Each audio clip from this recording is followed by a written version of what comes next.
로마서 11장 36절 이는 만물이 주에게서 나오고 이는 만물이 주에게서 나오고 주로 말미암고 주에게로 돌아감이라. 주로 말미암고 주에게로 돌아감이라. 그에게 영광이 그에게 영광이 세세 있을지어다. 아멘. 세세 있을지어다. 아멘. 로마서 11장 36절 이는 만물이 주에게서 나오고 주로 말미암고 주에게로 돌아감이라. 이는 만물이 주에게서 나오고 주로 말미암고 주에게로 돌아감이라. 그에게 영광이 세세 있을지어다. 아멘. 그에게 영광이 세세 있을지어다. 아멘.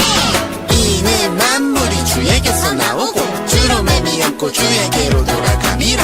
그에게 영광이 세세 있을지어다. 아멘. 이는 만물이 주에게서 나오고 주로 말미암고 주에게로 돌아감이라. 그에게 영광이 세세 있을지어다. 아멘. 여러분 혹시 가문의 영광이라는 말 들어본 적 있나요? 누군가 상을 받거나 TV에 나올 만큼 멋진 일을 하면 그 집안의 어른들이 와 이건 진짜 가문의 영광이다 라고 말하는 것처럼 그 집안의 자랑과 기쁨이 되는 일이라는 것입니다. 그렇다면 하나님의 자녀로서 하나님 아버지께서는 우리를 보며 누구누구야 너 정말 사랑스럽구나 이건 진짜 하나님 나라 가문의 영광이야 라고 말씀하실까요? 우리가 세상에서 자랑스럽고 칭찬해줘야 할 일들이 많이 있지만 그 중에서도 가장 자랑스러운 일은 바로 하나님께서 보시기에 너 정말 하나님 나라의 가문의 영광이야. 하나님의 이름을 높이고 하나님의 뜻을 이루는 하나님 나라를 세웠구나 하며 하나님께서 인정해 주시고 칭찬해 주시는 일이 가장 큰 영광이 아닐까 싶습니다. 이번 35가에서는 우리가 하나님께 영광이 되며 하나님의 나라를 세워나간 다니엘이라는 성경 인물이 등장합니다. 다니엘은 본래 이스라엘에서 낯선 바벨론 땅에서 포로로 끌려왔지만 하나님께서 주신 지혜와 믿음으로 높은 자리에까지 오르게 되었습니다. 동시에 그런 다니엘을 질투하던 다른 관리들도 있었습니다.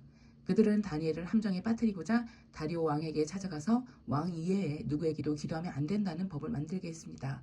그 법을 어기면 사자굴에 던져지는 죽음의 형벌이 있었습니다. 하지만 다니엘은 그 법이 만들어졌다는 걸 알고도 하루에 3번씩 하나님께 기도하던 일을 멈추지 않았습니다. 어떻게 그럴 수 있었을까요? 바로 다니엘에게는 하나님의 뜻이 세상의 어떤 법보다 중요했기 때문입니다. 다니엘은 이 세상에 아무리 높은 존재도 하나님보다 크고 높을 수 없다는 사실을 잘 알고 있었습니다. 그런 다니엘에게는 다리오 왕의 명령보다 하나님의 명령이 더 중요했기에 자신의 생명이 위험할 수 있음에도 하나님의 뜻을 따르는 선택을 할 수 있었던 것입니다. 다리오 왕이 아닌 하나님께 기도한 다니엘은 법대로 사자굴에 던져지게 됩니다. 하지만 하나님께서는 사자들의 입을 막아주셨고 다니엘은 상한 곳 하나 없이 안전하게 나올 수 있게 됩니다. 이것은 엄청난 사건이었고 그 모습을 본 사람들은 깜짝 놀라며 다니엘이 믿는 하나님이 정말 살아계신 하나님이심을 믿게 됩니다. 심지어 다리오 왕마저도 하나님의 나라는 영원하며 그의 권세는 끝이 없다고 고백하게 됩니다. 바로 이것이 하나님께서 기뻐하시는 것입니다. 하나님이 높아지고 영광받는 일입니다. 다니엘이 보여준 굳건한 믿음과 두려움 없는 헌신은 하나님의 영광을 이 땅 가운데 드러내는 일이었습니다. 우리는 이 말씀을 통해 우리가 세상에서 많은 업적을 쌓고 대단한 결과물을 내어 사람들에게 인정받고 칭찬받을 수 있지만 그보다도 가장 중요한 것은 하나님이 정말 살아계신 하나님이심을 모든 사람들에게 알리고 그들이 하나님의 이름을 높이는 것이 하나님 보시기에 가장 큰 일이고 가장 위대한 일이며 가장 영광스러운 일이라는 것입니다. 다니엘은 바로 나 자신의 욕심과 유익을 위해서 산 것이 아니라 오직 하나님의 이름과 영광과 뜻을 중심으로 두고 행동하고 살았습니다. 그런 다니엘의 마음의 중심과 행동을 보신 하나님께서는 그 가운데 하나님의 위대하심과 살아계심을 보여주시고 하나님의 영광을 드러내십니다.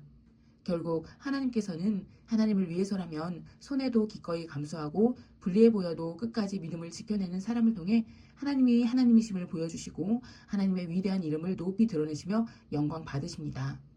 바울 사도는 로마서에서 이렇게 고백합니다. 이는 모든 것이 하나님께로부터 나왔고 하나님의 보살핌으로 보존되며 하나님의 영광을 위해 존재하기 때문입니다. 하나님께 영광이 영원토록 있기를 원합니다. 아멘.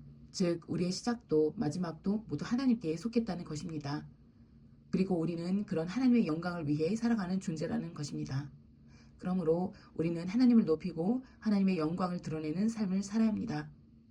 그렇게 살아갈 때 하나님의 나라는 이 땅에 더욱 선명하게 드러나게 됩니다.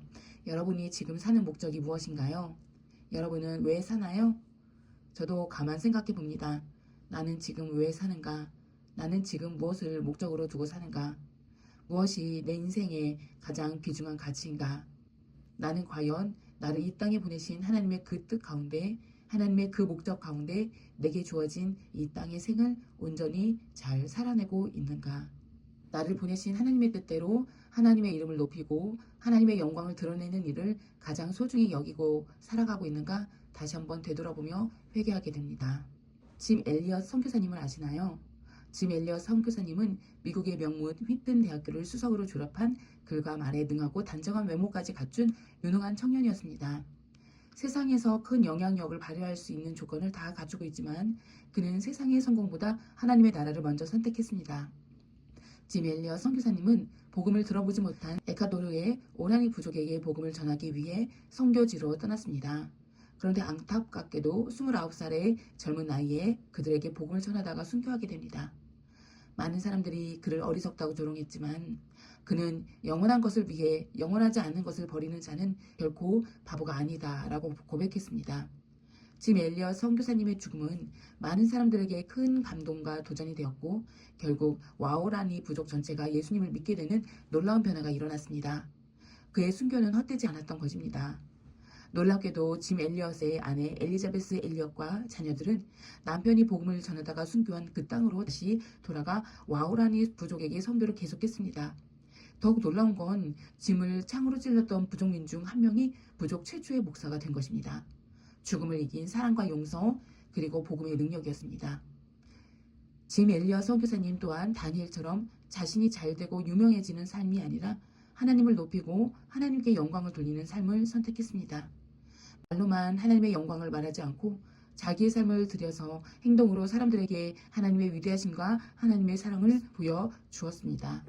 그래서 세상 사람들도 그들을 보며 정말 하나님이 살아계시는구나 라고 고백하게 되며 하나님을 믿지 못한 자들이 하나님을 믿게 되며 하나님의 나라를 이루어가게 된 것입니다. 이제 저와 여러분의 삶을 통해 하나님의 나라가 더욱 분명하게 드러나게 되기를 기도해 봅니다. 우리가 사람에게 인정받는 자들이 아니라 하나님께 인정받으며 하나님의 영광만 드러내며 하나님의 나라를 이루는 자들이 되기를 기도합니다. 기도하겠습니다. 하나님 감사합니다. 오늘 주신 말씀을 생각하며 저희 자신을 되돌아보며 회개합니다. 하나님께서 저희를 이 땅에 보내주신 것은 분명한 하나님의 뜻과 목적이 있다고 하셨습니다. 하나님의 영광을 드러내고 하나님께 기쁨이 되는 삶을 살기 위하여 하나님께서는 우리에게 생명을 주셨습니다. 주님 오늘 그 사실을 저희가 기억하게 하시고 우리가 이 땅에 그저 왔다가 그저 가는 인생을 사는 것이 아니라 정말 하나님이 기뻐하시고 하나님께 영광을 돌리는 그런 가치 있는 인생을 살아갈 수 있도록 주님 축복해 주시옵소서. 짐 엘리엇 선교사처럼 다니엘처럼 하나님의 뜻과 영광을 위하여 손해를 보더라도 어려움을 당하더라도 하나님의 영광을 드러내는 저희들이 되게 하여 주시옵소서. 감사하며 예수님의 이름으로 기도드립니다. 아멘.